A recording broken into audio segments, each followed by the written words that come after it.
Let me ask Nigerians a question. Why are there more private jets than functioning factories in this country? And why did Dangote, a billionaire himself, complain that rich Nigerians are blocking him from parking his own jet because everybody is buying jets like pure water? Is he right? Or is this just hypocrisy? Remember, he complained that rich Nigerians are blocking him for parking his own jet. His own jet, guys, mark that area, because everybody is buying jets like pure water. Is he right?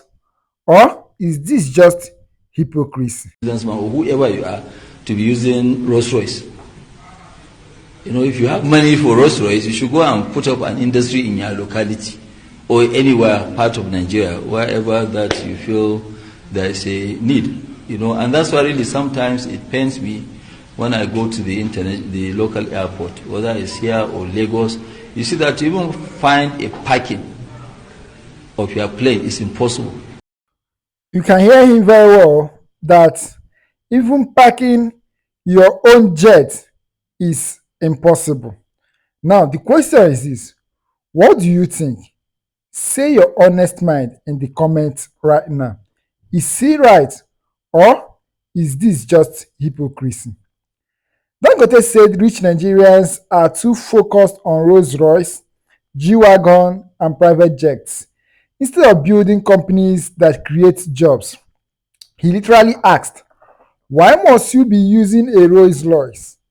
But let's flip this. Is Dangote correct, or is he jealous that other billionaires now have jets like him? Comment here if he's right or he's wrong. Nigeria has one of the highest private jet concentrations in Africa. Politicians, pastors, businessmen, musicians, everybody wants to fly private. But maintaining a jet costs between $500,000 and $1 million a year for something that doesn't employ anybody. Now, should billionaires invest their money in business instead of jets? Let's hear your view on the comment section. The billionaires, should they invest this $500,000 to $1 million they use in maintaining jets in a year? Should they invest it in business or use it to be going private? Why jets are increasing, factories are closing, unemployment is rising, graduates are at home. So here is the painful question. If you become a billionaire today, will you buy a jet first or build a company? Let's hear your view on the comment section. Be honest to yourself. Nobody will beat you. Some people said Dangote has the right to talk because he builds factories, employs people, and invests heavily.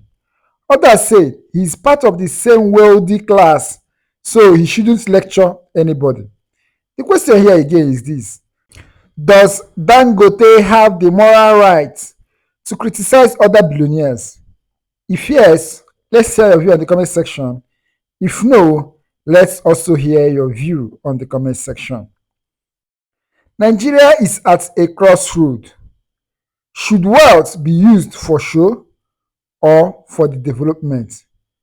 Which type of rich person do you respect more? A, the billionaire with jets. B, the billionaire with jobs. Comment A or B. Which type of rich person do you respect more? The billionaire with jets or the billionaire with jobs?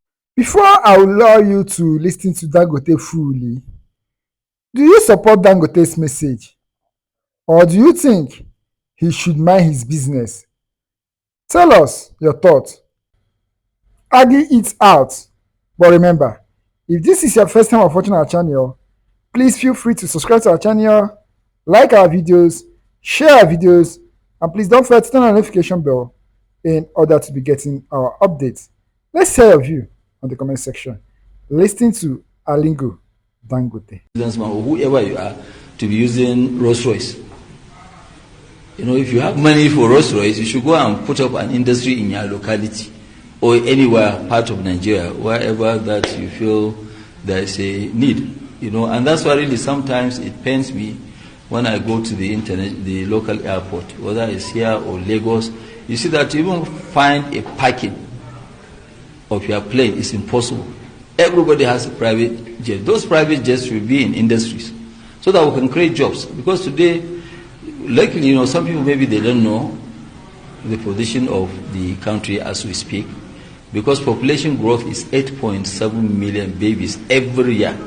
So 8.7 million babies every year, we have to be in a lot of things. We have to deliver power, we have to deliver infrastructure, we have to deliver this. That's why a company like ours, really, we are never really, if you look at all our companies, the taxes that we're paying is high. We don't mind, because like what I keep saying, in Nigeria, anytime when you have a company, the number one shareholder is government. But, so what we are looking for is that government should facilitate. They should give us, an enabling environment to do this thing. But then, we too, as corporate citizens, we must make sure that we pay our taxes. We must behave.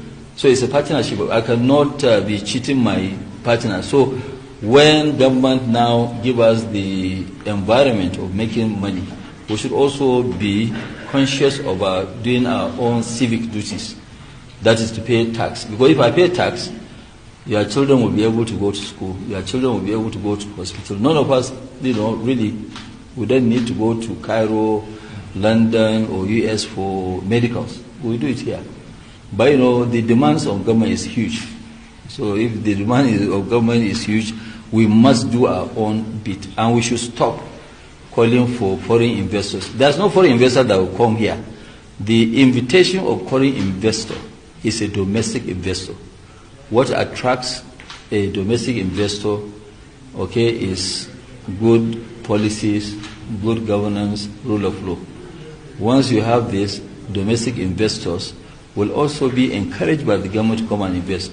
Because some of them will say, no, it's just like us now. Before we say, no industry. Because people who previously invested in industry, they didn't really survive, because smuggling, killing, textiles, like what happened to us in textiles. If we actually go back and think of what we did in textile, we had to sack 7,000 workers in one day because of the problem with textile. But today, as we speak, we said that no, we must industrialize our country. Nobody will do it but us. So when we industrialize, a foreigner will now come either to partner with us or partner with any Nigerian, but we want to remove this perceived risk, the real risk, and also the perceived one.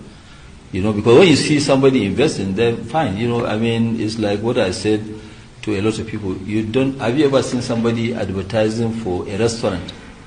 Nobody advertises restaurant at all.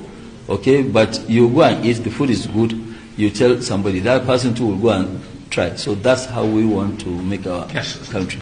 No, it went very well. It's just normal greeting, normal catch-up. Once in a while, I sit down with His Excellency, we discuss about economy, the environment, and it was a very nice, fruitful meeting.